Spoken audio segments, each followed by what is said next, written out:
an erotically charged poem from Walt Whitman? No, you don't say.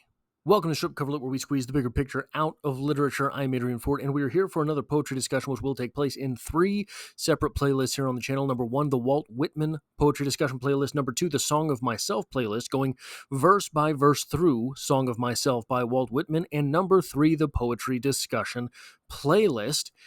Now, this poem is Song of Myself, verse 11. And if you, I don't think I agree with a lot of the scholarship that is done. In fact, basically exclusively on the scholarship, which is done almost exclusively on this poem. But I think there is something that is much more interesting at play in this poem than is often discussed. So the poem itself reads as such: 28 young men bathe by the shore. 28 young men, and all so friendly. 28 years of womanly life, and all so lonesome. She finds the fine house by the rise. She owns the fine house by the rise of the bank.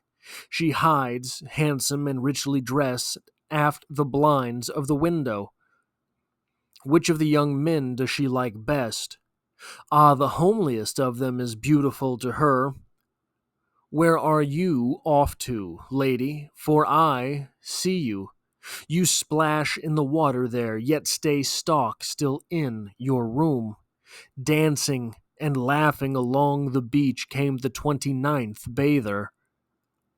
The rest did not see her, but she saw them and loved them. The beards of the young men glistened with wet. It ran from their long hair. Little streams passed over their bodies. An unseen hand also passed over their bodies.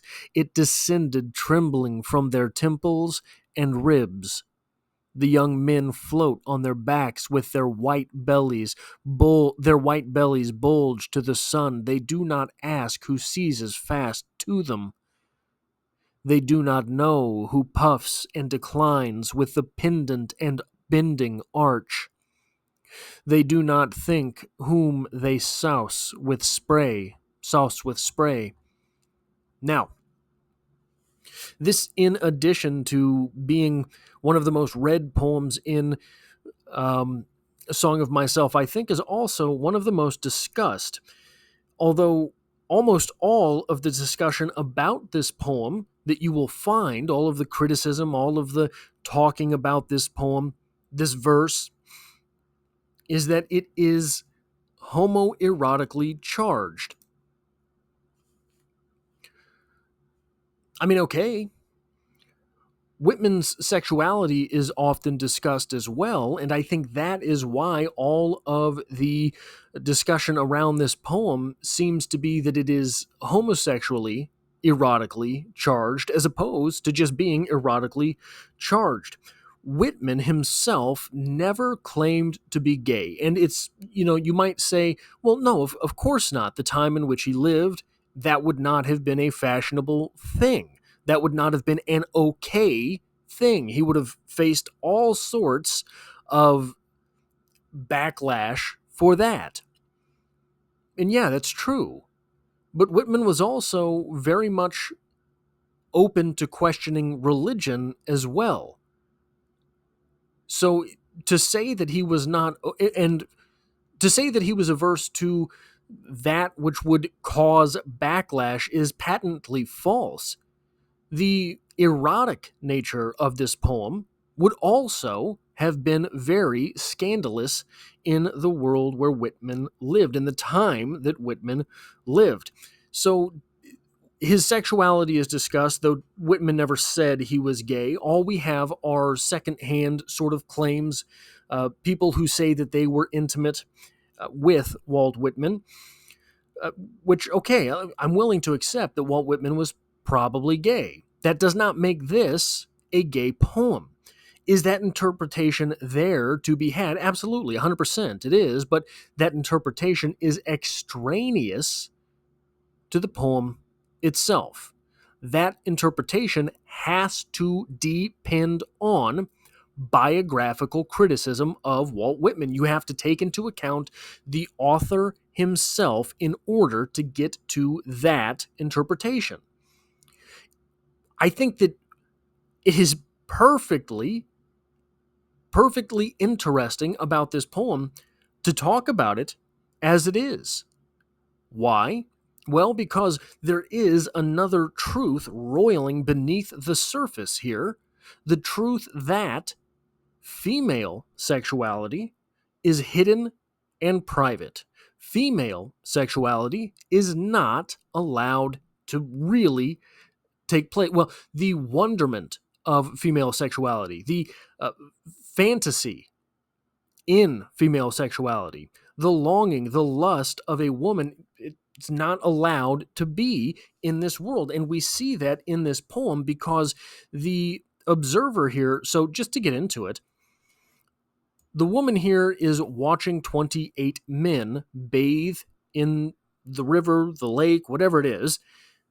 But I think we are left to assume that because there are 28 men here all bathing together, that they are some type of military regiment. I don't think that this was just standard practice to gather 27 of your best friends and go out for a bath, but, maybe. So we have here a woman who is acting within the gender norms of her day and hiding away, watching 28 men who were acting within the gender norms of their day and being soldiers. She is breaking from gender norms because she is watching them. She owns this fine house by the rise of the bank. She hides, handsome and richly dressed, after the blinds of the window. She's spying on them. She is being a voyeur to these men. Which of the young men does she like best? Ah, the homeliest of them is beautiful to her. So here we have another pair of interesting things going on. These are mentioned as young men, probably fighting age men.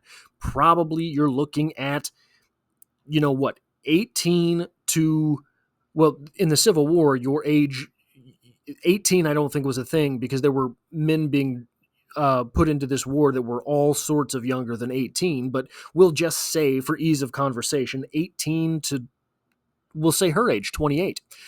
28 for men would have still been, on the precipice of being a young man.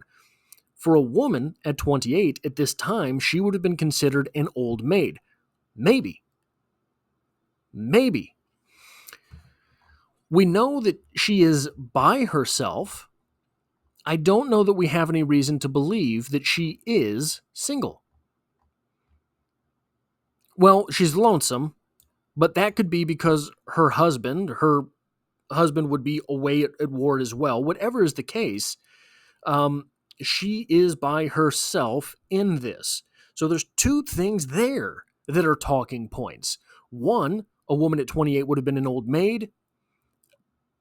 A woman at 28 and single would have been definitely seen as lonesome, but she seems to have this rich internal life of her own. But number two, if she is not single, if that lonesome part is not that she is an old maid, and by the way, she is in a fine house and has fine clothes,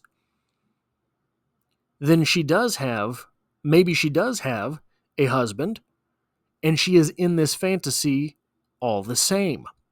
There's two talking points there that are worth exploring, but even so, the homeliest of them is beautiful to her.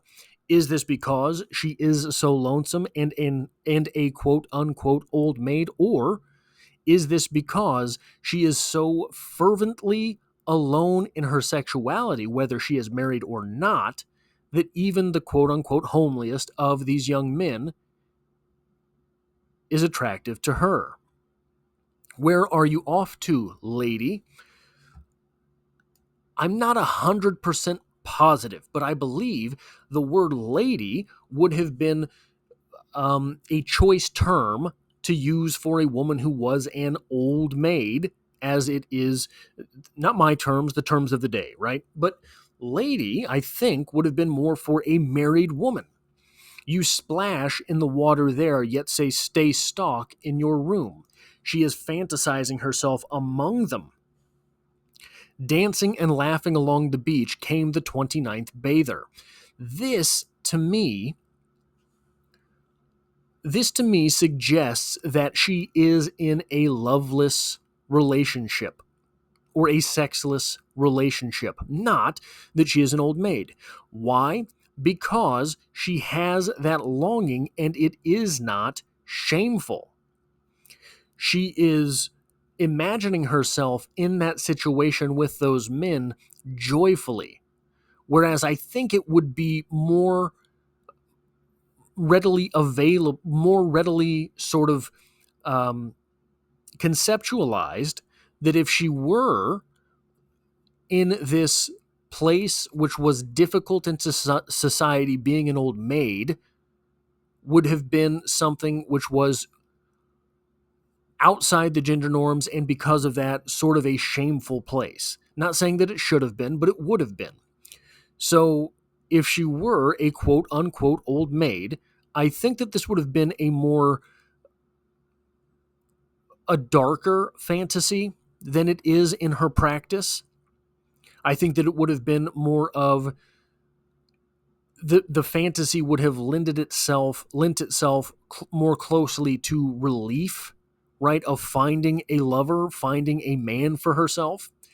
The rest did not see her, but she saw them and loved them. The beards of the young men glistened with wet, and it ran from their long hair. Little streams passed over their bodies. She is watching this take place closely. An unseen hand also passed over their bodies. So she's also pressing her hand up against the window, right? But just one hand, I think. Because we get down to this, they do not know who puffs, breathes heavily, and declines with the pendant and bending arch. So this woman is actively in that fantasy, if you catch my drift. So I think that there are 1,000 interesting threads to sort of play with in this poem, pun not intended. But the one that is often said, the one that is often discussed, that this poem is homoerotically charged, is something that you have to bring into this poem. It is not in this poem. To accept the death of the author, to remove the author completely from this poem, we do not have masculine fantasy. Well, we might have masculine fantasy in that do women really fantasize in this way? We have a projection of fantasy from a man, which might be the only masculine fantasy here. That this poem is charged erotically is undeniable. That is in the very words of the poem. To bring in Whitman's sexuality is something that, yeah, I mean, you can do that, fine. But there's so many interesting things in this poem to talk about without ever having to bring in biography to the poem. And why start there? Why not start with all of the gender assumptions of this poem? So reading the fantasy of a woman watching these men bathe would have been scandalous at the time. So if you want to get real deep into it, the Bible, so unless I am misunderstood on the Bible, unless there's something in the Bible I don't know about, the Bible's sort of incantations against homosexuality are about men. A man shall not lay with another man the way that he lays with a woman. Doesn't say anything about women laying with other women the way that they would lay with men, which suggests a couple things right at the start of the Judeo-Christian sort of worldview. One, there were no lesbians back then, which is hard to believe. Two, that the men writing the Bible, if you accept that viewpoint, had no idea, which is probably a little more believable. Or 3, God was all right with it. So at the very beginning of this sort of worldview, we're starting with a sort of blind eye towards female sexuality. That is all I have for this poetry discussion. If you like or appreciate what it is that I do here, hitting the like button really does help me out, as it tells YouTube to share this video with other literature lovers. If you find yourself here by chance but not design, literature is the only thing I talk about on this channel. There's poetry every Monday, and I hope to have you back for the next one.